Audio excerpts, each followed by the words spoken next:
ভাই থামেন। ইউরোপের ভিসা আগের মতো অত সহজ নেই যে চাইলাম আর হয়ে গেল। মামা বাড়ির আবদান। আসসালামু আলাইকুম, কেমন আছেন সবাই? আশা করি সবাই খুব ভালো আছেন। তো এক ভাই আমাকে প্রশ্ন করছে যে কন্টাকে ভিসা হয় কি না, সেই সম্পর্কে জানানোর জন্য। তো উত্তর হলো কন্টাকে ভিসা হয় আবার হয় না। দুই রকম উত্তর হয়ে গেল, তাই না? তো আমি বুঝিয়ে বলছি। প্রথমত বলি যে কন্টাকে ভিসা হয় না কেন, সেই সম্পর্কে। অনেক এজেন্সি বা দালাল আছে আপনাকে অনেক বড় বড় স্বপ্ন দেখাবে এবং বলবে যে আপনার ভাই কিচ্ছু লাগবে না, ওয়ার্ক পারমিট লাগবে না, অ্যাপ্রুভাল লাগবে না, ভিসা পর্যন্ত লাগবে না। এটা অনেক দালাল বলে যে আপনাকে আমরা সরাসরি বডি কন্ট্যাক্টে পাঠিয়ে দেব।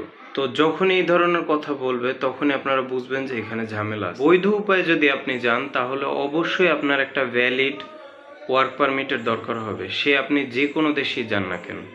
একটা বিষয় বোঝেন ভাই, আপনার কাছে যদি অরিজিনাল ভ্যালিড একটা ওয়ার্ক পারমিট না থাকে সেক্ষেত্রে আপনার দালাল কিভাবে ভিসা অ্যাপ্রুভালের জন্য এম্বাসিতে অ্যাপ্লাই করবে? তো এম্বাসি তো আপনার চেহারা বা পাসপোর্টের চেহারা দেখে ভিসা দিবে না, তাই না?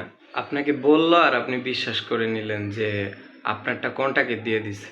আসলে আপনি তো আশায় আছেন যে আমারটা হয়ে যাবে খুব শীঘ্রই। ভাই থামেন। ইউরোপের ভিসা আগের মতো অত সহজ নেই যে চাইলাম আর হয়ে গেল। মামা বাড়ির আবদার না, বুঝছেন? বর্তমানে অনেক যাচাই বাছাই হয়। এখন আপনি কিভাবে ভাবলেন যে আপনারটা এত সহজে হয়ে যাবে? দালাল বললো আর হয়ে যাবে? এত সহজ? আপনারা জেনে অবাক হবেন যে 2026 সালের শুরুর দিকে নেদারল্যান্ডের অনেকগুলো স্টুডেন্ট ভিসা একসাথে রিফিউজ করা হয়। তারা রিফিউজ করে ক্ষান্ত হয়নি, তারা যেসব পাসপোর্টে স্টিকার করা ছিল সেইগুলো ক্রস চিহ্ন দিয়ে একদম বন্ধ করে দেয় যাতে করে ইমিগ্রেশন পার না হতে পারে। এরপর কিছুদিন আগে রিসেন্ট ঘটনা, মাল্টার প্রায় 300-র উপরে স্টুডেন্ট ভিসা বাতিল করে দেয়। এবার বলি কিভাবে কোনটাকে ভিসা হয়।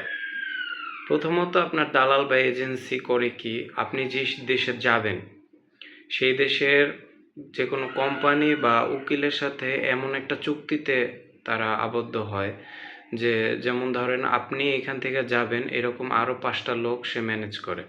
করার পরে ওই কোম্পানি বা উকিলকে বলে যে আমি তোমাকে এতগুলো লোক দিব, তুমি কত টাকা নিবা, এরকম কন্ট্যাক্ট হয়।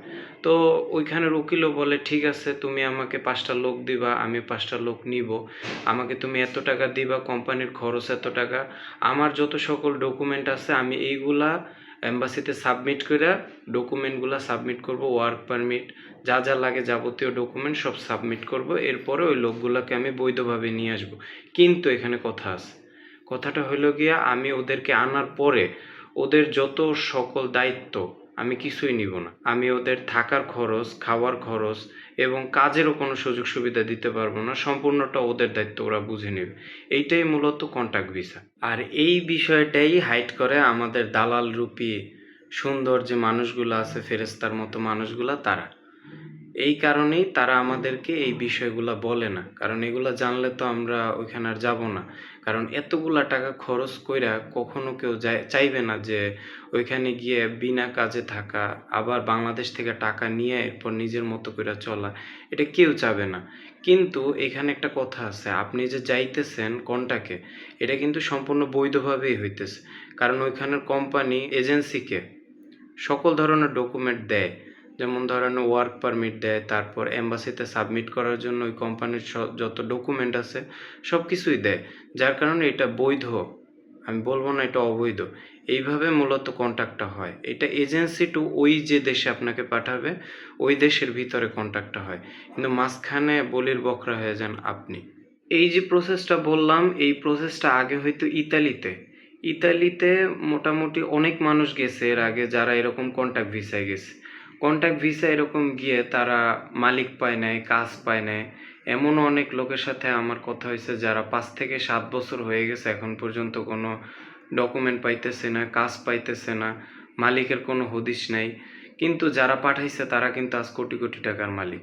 সেম সার্বিয়ার ক্ষেত্রেও, সার্বিয়াতেও মানুষ এরকম 12-14 লাখ টাকা খরচ করে যাইতেছে, যাওয়ার পরে তারা দেখতেছে কোম্পানি নাই, কাজ নাই, তারপর থাকবে কোথায়, থাকার জায়গা নাই। পরে আবার তারা করে কি 5 থেকে 6 লাখ টাকা খরচ করে ইতালিতে গেম মারতেছে।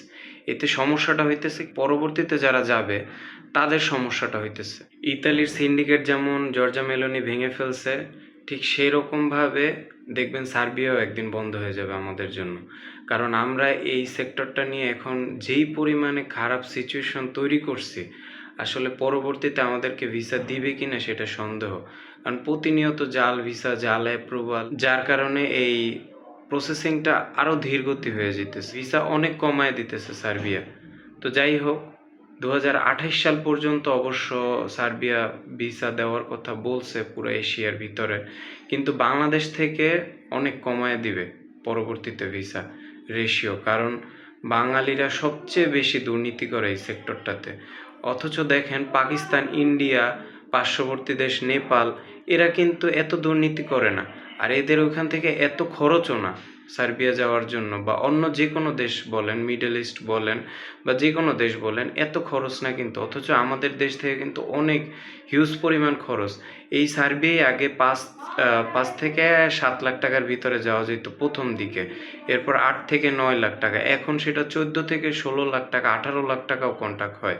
তো কিভাবে আপনারা ইউরোপ যাবেন বলেন, যদি এইরকম একটা সিন্ডিকেট তৈরি হয়? বিশ্ববাজারে পাসপোর্টের মান বাংলাদেশের প্রতিনিয়ত কমতেছে। এর জন্য দায়ী কারা? প্রশ্ন আপনার কাছে। অবশ্যই কমেন্ট করে জানাবেন, এবং ভিডিওটি সম্পূর্ণ দেখে থাকলে আপনাকে অসংখ্য ধন্যবাদ, এবং আপনার গুরুত্বপূর্ণ মন্তব্যটি কমেন্টে করে যাবেন। আমি অবশ্যই সেই সম্পর্কে আপনাকে বিস্তারিত বলার চেষ্টা করব। ধন্যবাদ।